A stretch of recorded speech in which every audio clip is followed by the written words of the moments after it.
नमस्कार मित्रांनो, मी स्वाती तोरसेकर एशा पृथ्वीमध्ये तुमचं स्वागत करते. आपल्याकडे पुराणामध्ये एक कथा आहे आणि त्याच्यामध्ये विष्णूंनी वामनावतार घेतला आणि 3 पावलामध्ये संपूर्ण पृथ्वी कशी व्यापून टाकलेली होती, याची ती कथा आहे. मी असं म्हणेन की आज मी जी बातमी तुम्हाला सांगणार आहे आणि अर्थात त्याचा अर्थ सुद्धा विशद करून सांगणार आहे, ती बातमी म्हणजे मोदी नावाच्या वामनाचं पहिलं पाऊल आहे असं मी समजते. त्याची जी यथार्थता आहे ती तुम्हाला ही गोष्ट तुम्ही ऐकाल तेव्हा जरूर लक्षात येईल.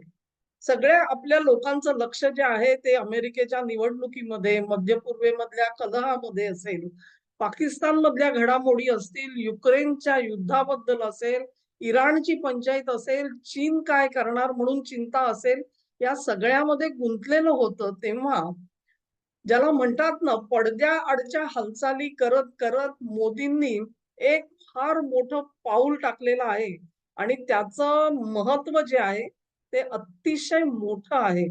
अर्थातच म्हणूनच हा विषय मी आज माझ्या व्हिडिओसाठी निवडलेला आहे. बातमी अगदी छोटीशी आहे मित्रांनो आणि ती बातमी अशी आहे, अ, 4 ते 5 दिवसापूर्वीची बातमी आहे. मॉरिशस आणि ब्रिटन यांच्यामध्ये आता एक करार झालेला आहे आणि त्या करारानुसार चागोस नावाचा जो द्वीपसमूह आहे, तो द्वीपसमूह आपण मॉरिशसच्या हाती देऊ, असं ब्रिटननी कबूल केलेलं आहे. ब्रिटनसारखा देश ज्यांनी वसाहती चालवल्या संपूर्ण जगभर, कुठे ना कुठेतरी अजून सुद्धा त्यांचं अधिराज्य अशाच प्रकारे चालू आहे. तो इतक्या लवकर आणि इतक्या सहजासहजी एवढा मोठा द्वीपसमूह द्यायला तयार कसा झाला, असा तुम्हाला प्रश्न पडेल. आणि ती बाब खरी आहे. चागोस हा जो द्वीपसमूह आहे, तो साधा सुद्धा द्वीपसमूह नाहीये. त्याच्यामध्येच दिएगो गार्शिया हे महत्वाचं बेट येतं. दिएगो गार्शिया हे नाव तुम्ही अनेक वेळा ऐकलं असेल. तिथे अमेरिकेने आपला सर्वात मोठा नाविक तळ उभारलेला आहे. तिथे त्यांच्या एक जी एअरस्ट्रिप बांधलेली आहे त्यांनी त्याच्यावरून अ, त्यांची अत्यंत महत्वाची लढाऊ विमानं सुद्धा आकाशामध्ये झेप घेऊ शकतात आणि त्यांचा जो पल्ला आहे तो संपूर्ण आशिया व्याप्त करू शकतो. इतकं महत्वाचं हे दिएगो गार्शिया हे बेट आहे. त्याचं दुसरं महत्व तुम्हाला सांगायचं म्हणजे तुमच्या लगेच लक्षात येईल भारतीय म्हणून. तर असं की इथून ज्या युद्धनौका संपूर्ण अ, हिंदी महासागरामध्ये विहारत असतात त्याच्यामधलीच एक युद्धनौका किंवा फ्लीट म्हणतात त्याला 7वा आरमार अमेरिकेचं. हे बांगलादेश युद्धाच्या वेळेला अमेरिकेने बंगालच्या उपसागरात धाडल्याच्या ज्या बातम्या आलेल्या होत्या त्या तुम्हाला आठवत असतील. माझ्या पिढीतल्या लोकांना तर निश्चित आठवतील आणि मग त्यांना उत्तर म्हणून रशियानी आपली आण्विक पाणबुडी त्या उपसागरामध्ये पाठवलेली होती. तेव्हा इतक्या महत्वाचं हे दिएगो गार्शिया बेट आहे. त्याचा उल्लेख तुम्ही इतरही गोष्टीत ऐकला असेल, ज्यावेळेला अमेरिकेने अफगाणिस्तानमध्ये आक्रमण केलं, त्यावेळेला दिएगो गार्शियाचा प्रचंड उपयोग अमेरिकेला झालेला आपल्याला दिसून येतो. अगदी असं म्हटलं जातं, की ओसामा बिन लादेन यांच्या घरावरती ज्यावेळेला अमेरिकेने हल्ला चढवला आणि असं म्हणतात, की त्यांचा मृतदेह हा आपल्या विमानात टाकून त्यांनी मायदेशी नेला, पण तो मायदेशी नेला नाही, तो दिएगो गार्शियाला नेला आणि तिथेच त्याच्यावरती जलसंस्कार करण्यात आले. असं एक वदंत आहे. पण याचाच अर्थ असा, की दिएगो गार्शिया हे जे बेट आहे, हे अमेरिकेच्या दृष्टीने अत्यंत महत्वाचं बेट ठरलेलं आहे. हा नाविक तळ जो आहे, तो त्यांच्यासाठी महत्वाचा आहे. हा नाविक तळ जो आहे, तो मुळात अमेरिकेच्या हातात आला कसा? हा खरा प्रश्न आहे. आणि तो प्रश्न फार महत्वाचा आहे. याचं कारण असं, की आज आपण जेव्हा म्हणतो, की हा जो पूर्ण द्वीपसमूह ज्याच्यामध्ये दिएगो गार्शिया हे एक बेट आहे, हा सर्व द्वीपसमूह आता मॉरिशसला बहाल करण्यात येणार आहे, त्यांच्या स्वाधीन करण्यात येणार आहे. तेव्हा मॉरिशस मुळात काय आहे, ह्या सगळ्याचा सुद्धा आपण विचार करू. मला वाटतंय ह्या सगळा जो द्वीपसमूह आहे, त्याचा इतिहास तुम्ही बघायला जाल, तर अगदी खूप पूर्वीपर्यंत कधीतरी तिथे पोर्तुगीज राहून गेले असतील, फ्रेंच राहिले, ब्रिटिश आले. ह्या सगळ्यांनी एकच परंपरा बाळगलेली होती, की कुठल्या ना कुठल्या देशातून पकडून गुलाम आणायचे, तिथे त्यांना सक्तीने वसवायचं, त्यांच्याकडून श्रमांची पराकाष्ठा करून घ्यायची आणि मग तिथे लागवडी करून घ्यायच्या. अशा तऱ्हेने हे गुलाम वापरले गेले आणि ही बेटं जी आहेत, ती ब्रिटिश साम्राज्याच्या अधिपत्याखाली होती. या द्वीपसमूहावरती असेल किंवा मॉरिशसमध्ये असेल, भारतामधल्या वेगवेगळ्या भागामधून असे सक्तीने मजूर नेण्यात आलेले आहेत, हे आपण जाणतो. तेव्हा मॉरिशस सारखा जो देश आहे, त्यांना जेव्हा स्वातंत्र्य देण्याची एक मोहीम सुरू झालेली होती, त्याच्या आधी ब्रिटननी काही गोष्टी केल्या आणि त्यामधल्या 1966 साली त्यांनी हा दिएगो गार्शिया बेट आहे, ते अमेरिकेला त्यांच्या वापरासाठी देऊन टाकलं. हे काय ब्रिटन म्हणजे काय मूर्ख नाहीयेत, अडाणी बावळट अजिबात नाहीयेत.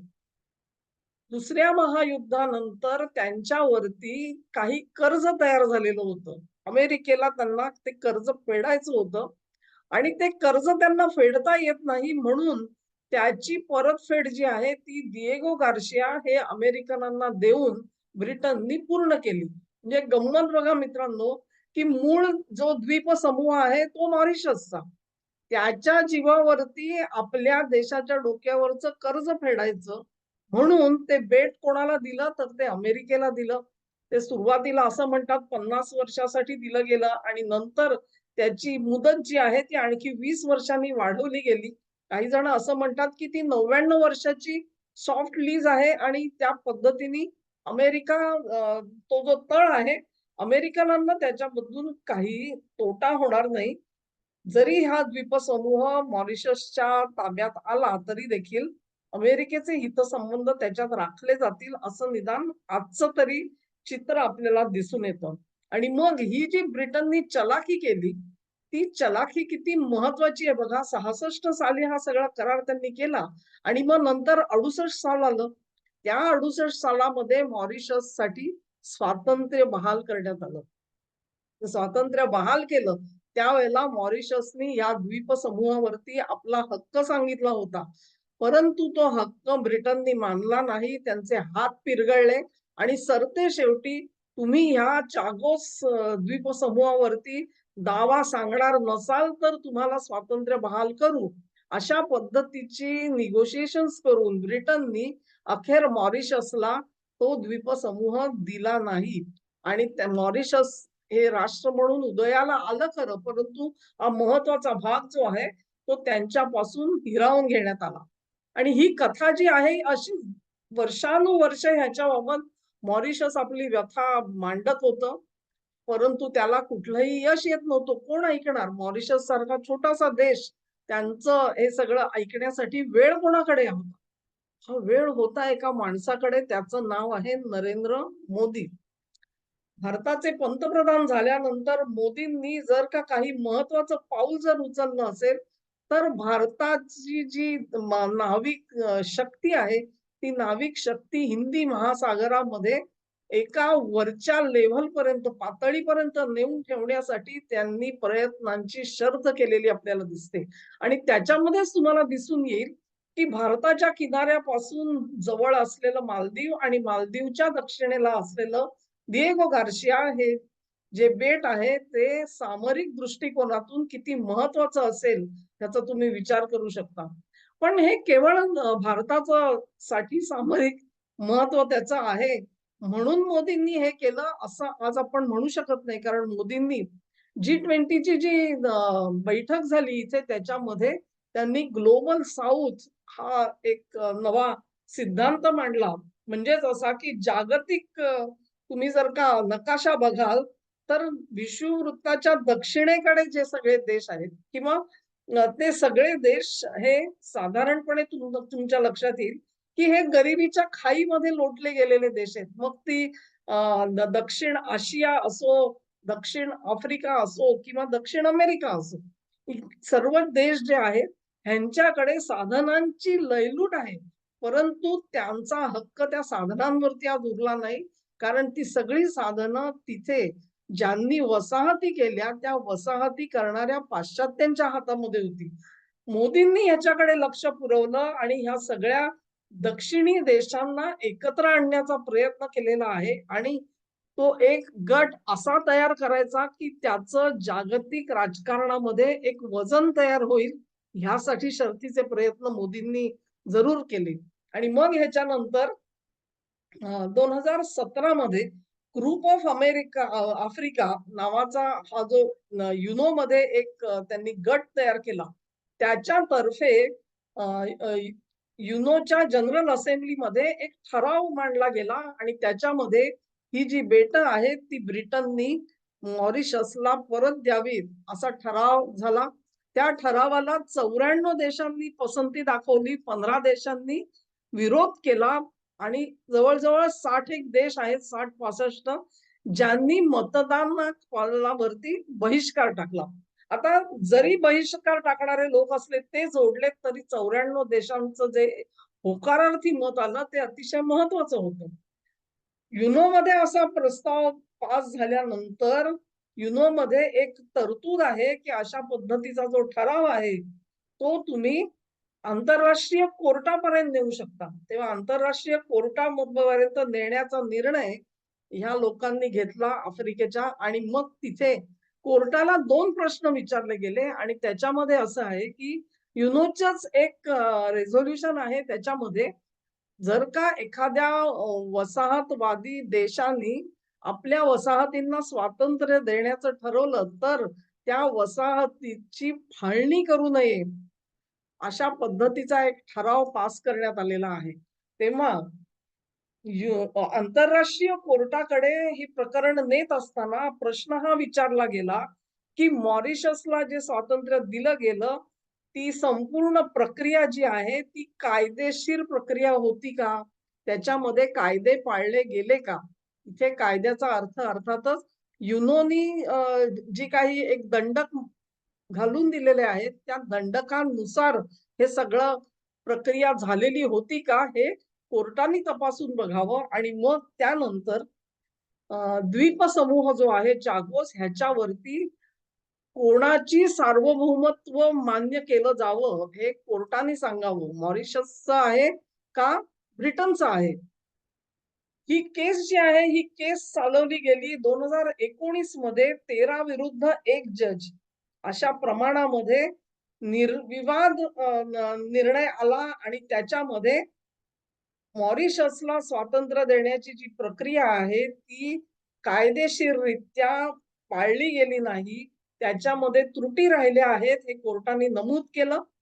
आणि दुसरी बाब त्यांनी नमूद केली की हा द्वीपसमूह जो आहे त्याच्यावरती सार्वभौमत्व हे मॉरिशसचं असलं पाहिजे. 2019 मध्ये हा निर्णय आला त्याच्यानंतर सुद्धा ब्रिटन काही फार हलताना दिसत नव्हता.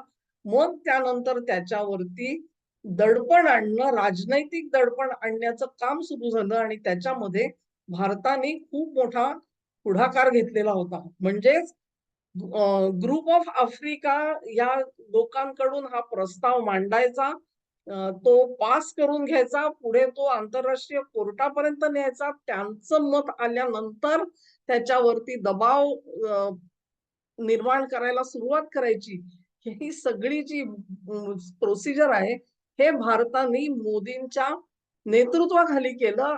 त्याची पावती अशी आहे की आज जेव्हा ब्रिटन आणि मॉरिशस यांच्यामध्ये हा करार झाला की चागोस द्वीप समूह जो आहे तो मॉरिशसला देण्यात यावा, तेव्हा मॉरिशसच्या पंतप्रधानांनी मोदींचं अभिनंदन केलं की त्यांच्या पाठिंब्याशिवाय हा दिवस आज आम्हाला दिसू शकला नसता. किती मोठा आनंद असेल त्या लोकांच्या मनामध्ये ह्याचा तुम्ही विचार करू शकता. आणि हा जो आनंद आहे त्याला मी वामनाचं पाऊल म्हटलं. आणि वामनाचं पाऊल मी का म्हटलं, वामनाने 3 पावलं टाकली, त्यातलं हे पहिलं पाऊल आहे असं मी का म्हणते, कारण इथून पुढे कॉलनायझेशन म्हणजे वसाहतवादी देशांचा जो सगळा एकंदर रवैया आहे, काम करण्याची पद्धत आहे, त्याला इथे आव्हान देण्यात आलं, विरोध करण्यात आला आणि शांततापूर्ण मार्गाने वसाहतवादाचा पराभव करण्यात आला. आणि त्याच्यामध्ये पुढाकार घेतला तो मोदींनी घेतला होता, हे आज मॉरिशस सुद्धा मान्य करतो. हा सगळा जो मी तुम्हाला पट उलगडून दाखवला, त्याच्यामधली एक शेवटची जी मेख आहे, ती सांगितल्याशिवाय ही कहाणी पूर्ण होणार नाही. आणि ती कहाणी अशी आहे, की या द्वीपसमूहावरती मालदीवनी हक्क दाखवला. मालदीवनी हक्क दाखवला. तो मालदीवची भूमिका जी आहे ती सतत बदलती राहिलेली आहे. तिचे ज्या वेळेला भारतप्रेमी राष्ट्रप्रमुख होते त्यावेळेला त्यांनी मॉरिशसच्या हक्काला त्यांनी पाठिंबा दिलेला होता. पण जसे की इंडिया आउट अशी घोषणा देऊन तुम्हाला आठवत असेल मुइझू हे दणदणीत मतांनी विजयी झाले. त्यानंतर त्यांनी भारताविरुद्ध गरळ ओकायला सुरुवात केली आणि मॉरिशसला हा द्वीपसमूह दिला जाऊ नये म्हणून ठणठणाट ते करत होते. पण ठणठणाट नुसता करून काही उपयोग नसतो मित्रांनो. त्या मालदीवमध्ये स्वतः उभं राहण्याची ताकद नाही. ज्या चीनच्या भरोश्यावरती तुम्ही एवढी बडबड करत होतात, तो चीन तुमच्या महत्त्वाच्या संकटामध्ये 4 पैसे द्यायला तुम्हाला पुढे आला नाही. सरतेशेवटी तुम्हाला भारताकडे यावं लागलं. मला वाटतं काल परवाच मुइझू भारतामध्ये आले आणि त्यांनी भारतासमोर सपशेल लोटांगण घातलं आपल्याला दिसेल आणि मोदींचं पुन्हा एकदा कौतुक केलं त्यांनी. त्याच्यावरती जाण्याची गरज नाही कारण हा सरड्यासारखा माणूस कसा फिरेल आपल्याला माहिती पण प्रश्न असा आहे, की अशा प्रकारे मालदीवला हक्क सांगायला लावला, त्याला चिथावणी फूस चीनने दिलेली होती, हे महत्वाचं आहे. तेव्हा एका बाजूला तुम्ही चीनचा पराभव करून दाखवलेला आहे, दुसऱ्या बाजूला पाश्चात्य वसाहतवादी जे आहेत, त्यांचाही पराभव करून दाखवलेला आहे. इथून पुढे अमेरिकेचा दिएगो गार्शिया हा जो तळ आहे, तो तळ तसाच ऑपरेशनल राहील. परंतु भारत आणि मॉरिशस ह्यांच्यामधले जे चांगले संबंध आहेत, त्या संबंधांना गृहीत धरून आपण असं म्हणू शकतो, की तिथे जवळ-जवळ अनेक अशी बेटं आहेत छोटी-मोठी. त्याच्यामधलं असंच एखादं बेट जर का भारतासाठी विकसित करायचं म्हटलं, भारताने जर का प्रस्ताव दिला, तर मॉरिशस आज नाही म्हणणार नाही. आणि संपूर्ण हिंद महासागरामध्ये भारताच्या नाविक दळासाठी एक मोठा आणि महत्वाचा तळ तिथे उभारला जाईल. ही अत्यंत महत्वाची गोष्ट आपण विसरता कामा नये. तेव्हा वामनाचं पाऊल पहिलं जे पडलं मी म्हणते, ते ग्लोबल साऊथचं प्रतिनिधित्व करताना त्यांचा आवाज जागतिक राजकारणामध्ये बुलंद करत असताना पहिलं पाऊल जे आहे, ते वसाहतवाद्यांचा पराभव हे असायला पाहिजे.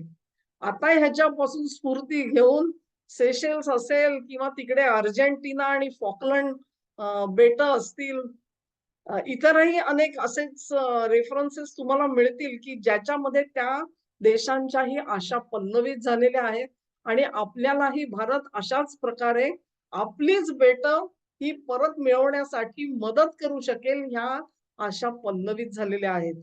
आणि मग अर्थातच त्या सगळ्यांचं मनापासून नेतृत्व जे आहे, ते मोदींकडे आलेलं आहे. त्याच्यासाठी मोदींनी खिशातून 4 पैसे दिलेले नाहीत. भारताने कुठलाही पैसा वापरला नाहीये, परंतु केवळ कूटनीती, केवळ डिप्लोमसीच्या जोरावरती हा मिळवलेला जो विजय आहे, तो अत्यंत मोठा विजय आहे असं मी मानते. मित्रांनो, हा व्हिडिओ तुम्हाला आवडला असेल, तर लाईक करा, चॅनेलला सबस्क्राईब करा, ही लिंक शेअर करा आणि माझ्यासोबत तुमचं सहकार्य जे आहे हे असंच राहू द्या. नमस्कार.